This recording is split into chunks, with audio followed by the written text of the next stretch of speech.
Then we continue now with the first keynote speech, and I would like to give a short introduction to Mr. Bruynickx.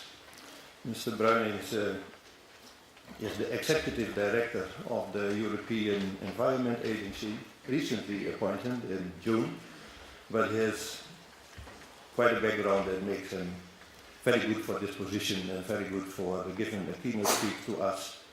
You worked at the University of Leuven for several years, the General Director of HIVA Research Institute, which specializes in policy research, lectured on environmental policies, and recently you did research on diverse topics including climate change, policy, environment, and that's international politics and governance.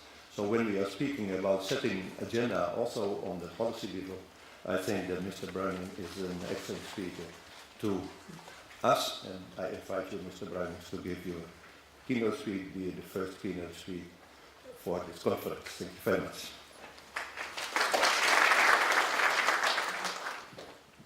Okay, thank you, Chair, for this gentle introduction. Ladies and gentlemen, it's a pleasure to be here with you today. It's also a sort of relief that even what I'm saying is considered quatsch, that it will be useful for this conference. That's rarely the case, but at least that gives me some relief here. I think it's clear that the importance of rivers cannot be overestimated historically. Rivers, almost all cities in Europe are founded on rivers. They were crucial historically for agriculture, for industrial development, for transport, for nearly everything which we call modern civilization today. And then I don't even want to go into boundaries and wars and conflicts and all of that. Rivers have to a large extent been an integral part of the European history. At the same time, I think we have approached rivers primarily over the centuries and used them as social and economic sources of value and wealth creation. Those centuries of using rivers for social and economic purposes have left us with a legacy of, you could say, environmental degradation and poor quality of rivers. And about 4 centuries ago, at the European level, we started to develop environmental policies aiming at rivers and water. And there is a history there of focal points of attention. I think it's fair to say that it started with sanitation and health issues, then moving into more isolated water quality issues, going into the integrated approaches, and now the last debates are moving into the very cross-sectoral major links with climate change adaptation and issues of that nature. So we have 4 decades of water and river policies spanning, I would say, the history of environmental policies in Europe. Now, I will talk about Europe, but allow me as a Belgian to start with this picture of the Zenne River that runs through Brussels, the capital of Europe. I doubt that any of you have seen this river because you cannot see it in Brussels. It's completely covered. For centuries it has been covered, and it ended up being the public sewage canal of the capital of Europe until less than 10 years ago. The river was dead. When you were driving from Antwerp or Brussels to Antwerp, you could hardly see it, but you could smell it. And it was one of the sort of policy scandals of Europe. It also got entangled in Belgian politics, but I will obviously not comment on that. I will come back to the Zenne River at the end of my talk. Now, the Zenne is an extreme example of what you could call river modification and complete loss of biodiversity and ecosystem equality, but I could give other examples throughout Europe. In Germany, for example, only 1/5 of the rivers can be considered in natural state or only slightly or moderately altered. In Switzerland, there are more than 100,000 artificial barriers of 0.5 meter or more on the rivers. And in Denmark, the majority of the rivers, not just a small portion, has been altered into canals or culverts. So I think this is a broad sort of problem at the level of Europe. Now, as an agency, and this is not shameless self-promotion, it's part of explaining what it is we are doing.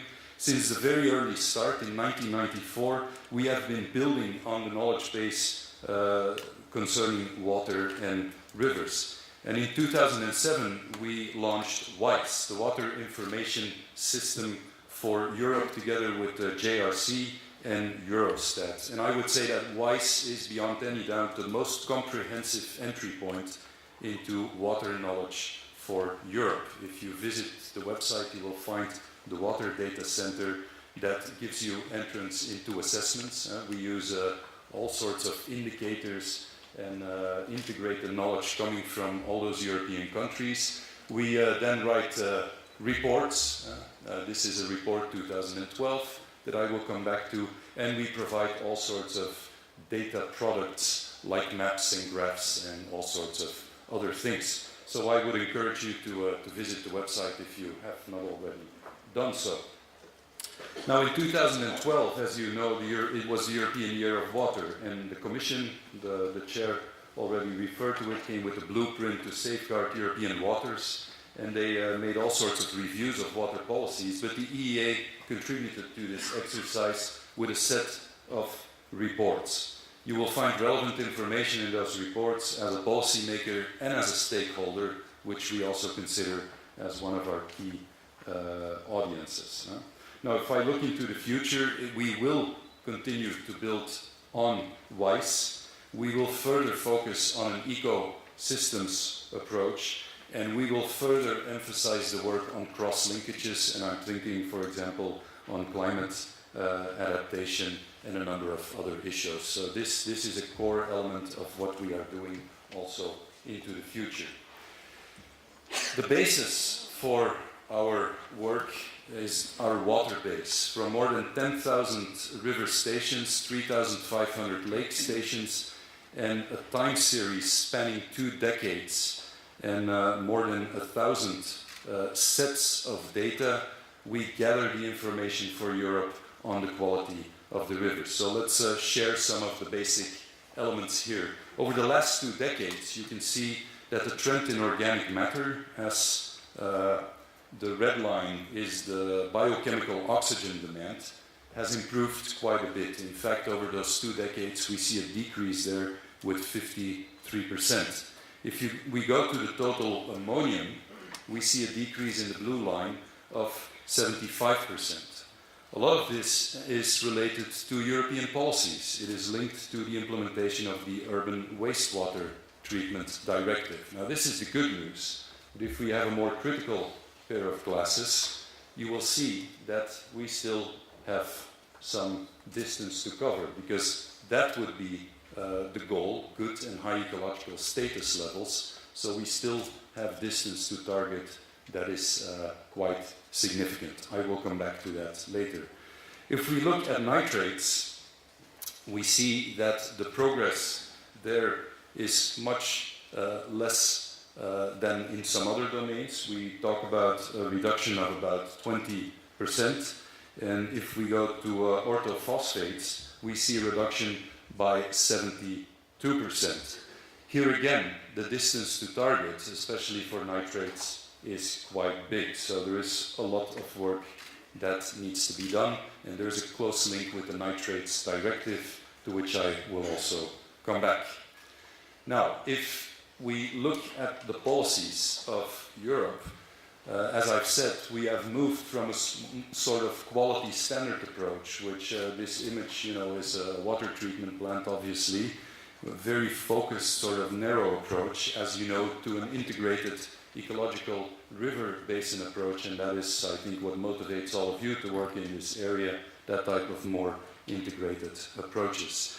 Now, the Water Framework Directive was implemented in 2000, and it had several goals to be met. By 2009, the member states had to produce river basin management plans that would describe the river basins, the pressures, and the measures they would be taking to meet certain objectives. And what was the main objective? By 2015, all of these water these rivers and the basins should have good or high ecological status by 2015. Now, where are we today? This rather stylized graph shows that in 2010, and this is based on information from 160 river basin management plans and more than 100,000 river bodies in Europe, for which we have consolidated and gathered information, that broadly sweeping we can say that 40% is in good or high ecological status and 60% is not there yet, with bad, poor or only moderate water quality. If we translate this information into a map for Europe, it looks like this. When we look at moderate to bad ecological status, the darker the color, the more percentage of the rivers indicate that they are in bad to moderate ecological status. We notice that this is a problem throughout Europe, but the concentration of the problem, the large distance to target, if I might say so, is in northwestern Europe and Central Europe. This largely coincides with three elements: high population density, high level of industrialization, but also intensive agriculture. So those are some of the key elements that you will find in this map.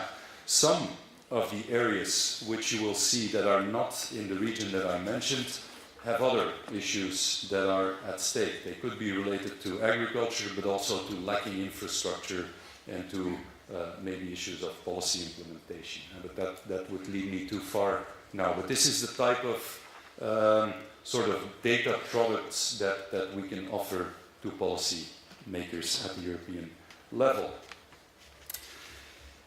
Now, it's obviously important, if you have that result, to ask the question, what are the pressures then on these ecosystems and on rivers? And this is from reported pressure data of 22 of the European member states.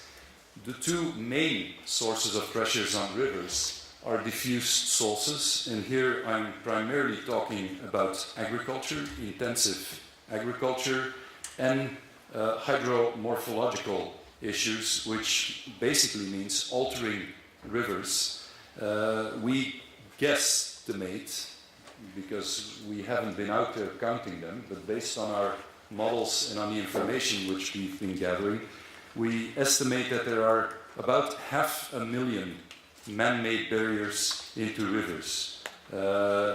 This can be transfer structures, this can be other objects that change the course of the river and by and large interrupt the continuity of the water flow, which means that on average there would be an interruption every 2 kilometers on a European river. So that's where we talk about the hydromorphological status. Other pressures, obviously the top one, point sources. These are related to sometimes water treatment plants, which might sound ironic, or still to water pollution that is coming from industrial sites or other issues. Water abstraction and some other pressures then complete the picture. Now, to illustrate the different nature of some of the challenges, point and diffuse sources, and also to look into the future, because this is information over 2 decades, but I think we all are interested in what will be future developments. We are using this type of images. If you look at the state of rivers over 2 decades, and we look at the evolution of those in '92 that were in bad or moderate or poor trend, those are the red, the orange and the yellow lines, versus those in high and good quality. For ammonium, we look at the 2016 objective, and we think that if we follow the trend lines, that there is a good chance that by and large we could be reaching the goals that Europe has put forward. The picture looks very different when we go to nitrate, right? When we look at nitrate, it might take, if we follow the trend lines, another almost 15 to 20 years before those water bodies that are in bad or poor shape would reach moderate level. If we further look into the future, it might take more decades to end up in good to high quality. So those are very different issues. This is obviously related to those cross-cutting themes. When we talk about nitrate, we're primarily talking about the type of agriculture and the consequences of that for water bodies. We always look in our own models and in our own reports at the driving forces that are causing the pressures and ultimately the state of the environment. We call that our DPSIR model, the driving forces that then create pressures, a state, responses, and that should then lead to better policy results. Some of the key results from the work which we've done there is that if you really work on the driving forces, some key measures should be very helpful there. First of all, the implementation of different and better agricultural practices. That's a clear message from the evidence. Secondly, reducing emissions from by better wastewater treatment technology and systems. It's not only technology, it's a full system. If I refer to the context from which I come, I think it's fair to say that Belgium and Flanders have very good water treatment technology, which is covering nearly the whole country, but it's the system that leads the water into those treatment plants that is the challenge. So technology is not necessarily the answer there, it's about wastewater treatment systems. Then obviously the restoration through land use changes and riparian changes that you can make, but I assume that the top-notch experts of Europe and the world are gathered here, so I will not venture into your field of specialty. Obviously, good environmental flows and ensuring them is another huge challenge, and removing obstacles and transfer structures is another challenge. Now, I know that in some areas of Europe there is a long history of that sort of interventions in river flows, and there is almost in some places also a cultural baggage that one needs to work with before it is accepted that you can make changes again to rivers. So this is not easy to do. So we are well aware of that. But if we don't go to the essential driving forces, the chances that we will be successful are probably very slim. This is the Zenne River today, and I know the river quite well because when I'm in Belgium over the weekend, I go cycling around this river now, which I would have never done 10 years ago. It's not my idea of spending a nice Sunday morning biking around a dead water of body that is smelling badly. But nowadays, I am doing that again. The Zenne River now has water treatment stations.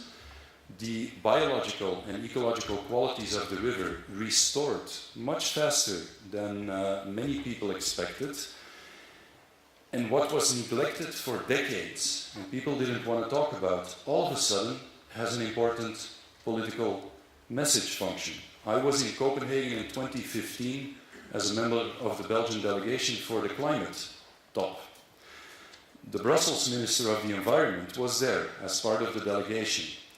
Exactly at that moment, something went wrong with the water treatment plant, having an effect again on the river. And what did she do? She left the climate conference to go home to deal with the water quality of a river of 100 kilometers that for centuries had been neglected.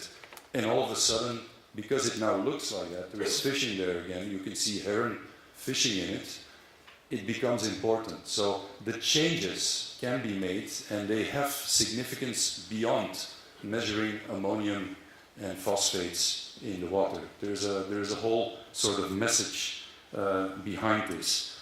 Closer, not to home, but to where we are today, is the river Liesing, where the big floods of 1954, and I'm sure that when there are Dutch people in the room, the floods of 1954, that also rings another bell. It was also the start of the major works, the Delta works in the Netherlands after the big flood there.